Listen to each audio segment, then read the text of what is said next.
ಮಕ್ಕಳುಗಳು ತುಂಬ ಸಿಹಿ ತಿಂತವ್ರೆ ಅಂದರೆ ಪೇರೆಂಟ್ಸ್ಗಳಿಗೆ ತುಂಬಾ ತಲೆ ಕೆಡಿಸ್ಕೊಬಿಡ್ತಾರೆ. ಜಂತುಳು ಆಗೋದ್ರೆ ಇನ್ನು ನನ್ನ ಮಕ್ಕಳು ಊಟ ತಿನ್ನಲ್ವಲ್ಲ ಅಂತ ಅಂದ್ಬಿಟ್ಟು ಅದಕ್ಕೆಲ್ಲ ತಲೆನೇ ಕೆಡ್ಸ್ಕೊಳಕ್ಕೆ ಹೋಗ್ಬೇಡಿ. ಮೆಡಿಕಲ್ ಸ್ಟೋರಲ್ಲಿ ಜಂತುಳದ ಔಷಧಿ ತಂದು ಹಾಕಿದ್ರೂ ಕಡಿಮೆ ಆಗ್ತಾ ಇಲ್ಲ ಅಂತಂದರೆ ಈ ರೆಸಿಪಿನ ಒಂದೇ ಒಂದ್ಸತಿ ಟ್ರೈ ಮಾಡಿ ನೋಡಿ. ನಾನಿಲ್ಲಿ ಪರಂಗಿಕಾಯಿ ತಗೊಂಡು ಸಿಪ್ಪೆ ಎಲ್ಲ ತೆಗೆದುಬಿಟ್ಟು ತೊಳೆದ್ಬಿಟ್ಟು ಚಿಕ್ಕ ಚಿಕ್ಕದಾಗಿ ಕೊಯ್ದಿಕ್ಕೊಂಡಿದ್ದೀನಿ. ಒಂದು ಪಾತ್ರೆಗೆ ನೀರು ಹಾಕ್ಕೊಂಡು ಪರಂಗಿಕಾಯಿ, ಉಪ್ಪು, ಅರಿಶಿನದ ಪುಡಿ ಇಷ್ಟನ್ನು ಹಾಕ್ಕೊಂಡು ಅದನ್ನ ಚೆನ್ನಾಗಿ ಕುದಿಸ್ಕೋಬೇಕು. ನೋಡಿ, ನಾನು ಈ ರೀತಿ ಕುದಿಸ್ಕೊಂಡಿದ್ದೀನಿ, ಚೆನ್ನಾಗಿ ಬೆಂದಿದೆ. ಈಗ ಒಗ್ಗರಣೆಗೆ ಈರುಳ್ಳಿ, ಕೊತ್ತಂಬರಿ, ಬೆಳ್ಳುಳ್ಳಿ, ಕರಿಬೇವು, ಹಸಿಮೆಣಸಿನ್ಕಾಯಿ ಇಷ್ಟನ್ನು ಎತ್ತಿಕೋತಾ ಇದ್ದೀನಿ. ಒಂದು ಬಟ್ಲಲ್ಲಿ ಮೊಸರು, ಬಾಣಲಿ ಕಾಯ್ತಾ ಇದೆ.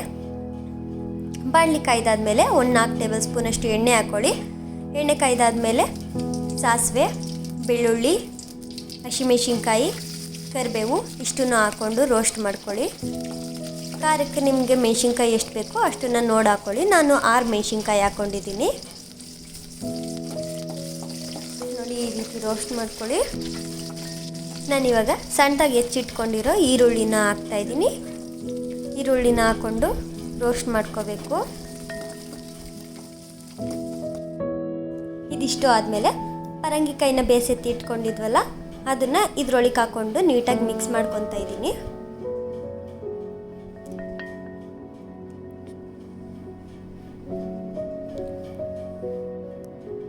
ಈ ರೀತಿ ಮಿಕ್ಸ್ ಮಾಡಾದ್ಮೇಲೆ ಈಗ ಅದಕ್ಕೆ ಉಪ್ಪು, ಅರಿಶಿನದ ಪುಡಿ, ಖಾರದ ಪುಡಿ, ಪೆಪ್ಪರ್ ಪೌಡ್ರು, ಧನಿಯಾ ಪುಡಿ ಇಷ್ಟನ್ನು ಅದರೊಳಗೆ ಹಾಕ್ಕೊಂಡು ಚೆನ್ನಾಗಿ ಹುರ್ಕೋಬೇಕು.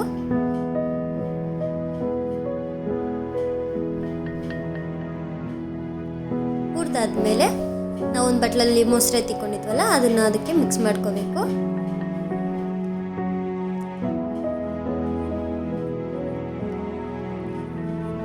ಸ್ವಲ್ಪ ನೀರು ಹಾಕೊಳ್ಳಿ, ಜಾಸ್ತಿ ತೆಳ್ಳಗೂ ಮಾಡಕ್ಕೆ ಹೋಗ್ಬಿಟ್ಟು ಚೆನ್ನಾಗಿರಲ್ಲ. ನೋಡಿ, ಈ ರೀತಿ ತುಂಬ ಚೆನ್ನಾಗಿರುತ್ತೆ ಟೇಸ್ಟು. ಮಕ್ಳಿಗಂತೂ ತುಂಬ ಇಷ್ಟ ಆಗುತ್ತೆ. ತಿಂಗಳಿಗೆ 1 ಸತಿ ಇಲ್ಲ 2 ಸತಿ ಮಾಡ್ಕೊಳ್ಳಿ ಸಾಕು.